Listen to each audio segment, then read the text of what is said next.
Dernier exercice de ce DS, l'exercice 5. Un exercice en fait très très simple. Le souci évidemment, c'est que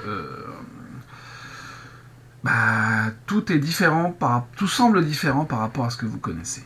La première question donc concerne une équation typique du second degré, mais qui n'est pas donnée sous la forme ax carré plus bx plus c, mais j'ai volontairement modifié l'ordre des coefficients. Donc vous avez bx carré plus cx plus a égale 0.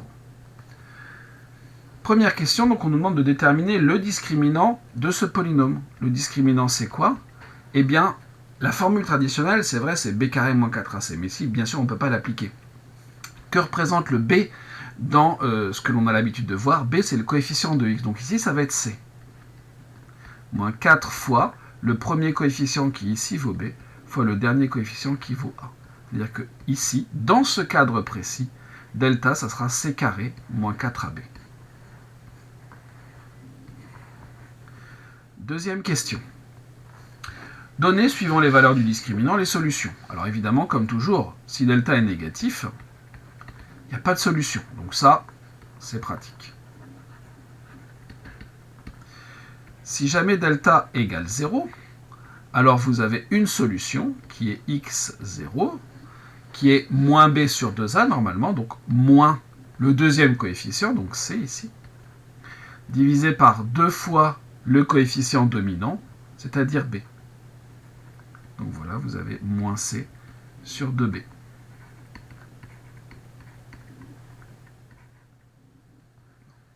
Si jamais delta est strictement positif, alors vous avez une première solution qui est normalement moins b moins racine de delta sur 2a, c'est-à-dire moins le deuxième coefficient, donc qui ici est c, moins racine de delta, divisé par 2 fois a, c'est-à-dire 2 fois le premier coefficient, donc 2b, et x2 qui vaut moins c plus racine de delta sur 2b. Donc votre ensemble de solutions, dans ce cas-là, c'est moins c moins racine de delta sur 2b, moins c plus racine de delta sur 2b. Pas de difficulté là non plus. Il faut juste bien comprendre à quoi correspondent les formules. Deuxième question. Une fonction, mais, là aussi, volontairement, des notations qui sont très différentes de celles que l'on utilise habituellement. La fonction s'appelle x et pas f. La variable s'appelle f et pas x. C'est vrai que la notation est troublante par rapport à ce que l'on a d'habitude, mais voilà, la variable s'appelle f. La fonction s'appelle if. Déterminer les coordonnées des points d'intersection de la courbe de x, donc de la courbe de la fonction, avec l'axe des abscisses. On résout x de f égale 0. Chercher les points d'intersection avec l'axe des abscisses, c'est résoudre la fonction en la variable égale 0. Ce qui revient à dire ici que ln de f au carré moins ln de f est égal à 0. Ce qui revient à dire que, alors j'avais mis des parenthèses en plus, en mettant ln de f en facteur,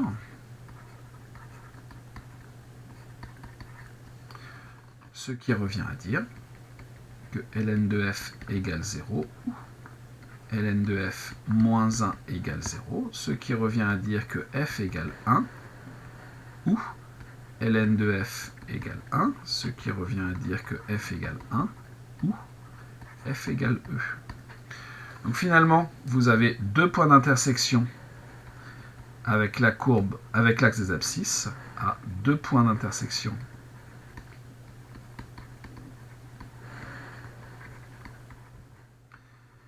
avec l'axe des abscisses.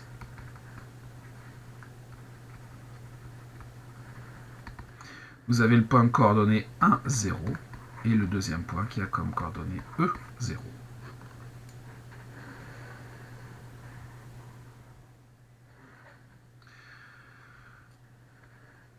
Deuxième question. Montrer que la fonction x admet un minimum et préciser sa valeur. On va faire les variations. Notre fonction x est dérivable sur R plus étoile. Je me donne f appartenant à R, je joue le jeu jusqu'au bout.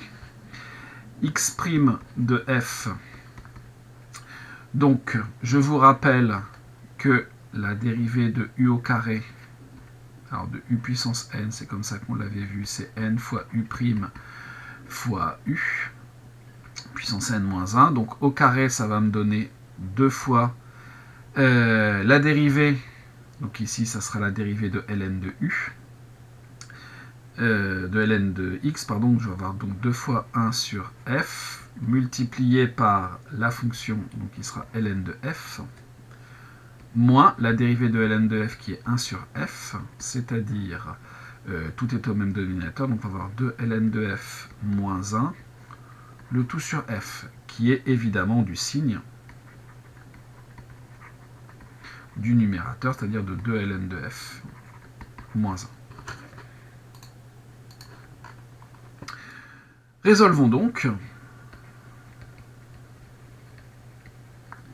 2 ln de f moins 1 supérieur à 0, ce qui revient à dire que ln de f est supérieur ou égal à 1/2, ce qui revient à dire par croissance et bijectivité de l'exponentielle que f est supérieur ou égal à exponentielle de 1/2.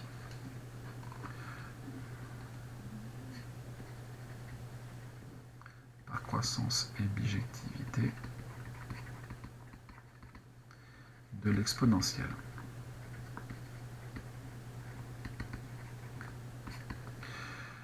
Donc on peut faire notre tableau de variation.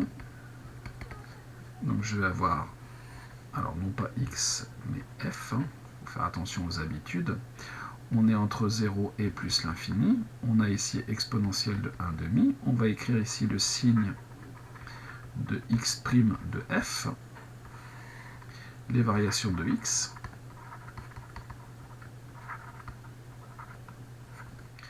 Donc on a une valeur interdite en 0. On vient de dire, nous, que c'était positif après exponentielle de 1/2, donc négatif avant. On a bien un minimum en exponentielle de 1/2. Reste à le calculer. X de exponentielle de 1/2, ça vaut ln de exponentielle de 1/2 au carré, moins ln de exponentielle de 1/2, c'est-à-dire 1/2 au carré, ce qui nous fait un quart, moins 1/2, et donc moins un quart. Je n'ai pas terminé pour autant, puisqu'on me demande, moi, de montrer que la fonction admet un minimum. X admet un minimum en f égale exponentielle de 1/2. Ce minimum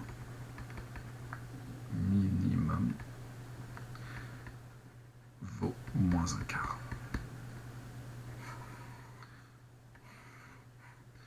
Et voilà, cet exercice est terminé.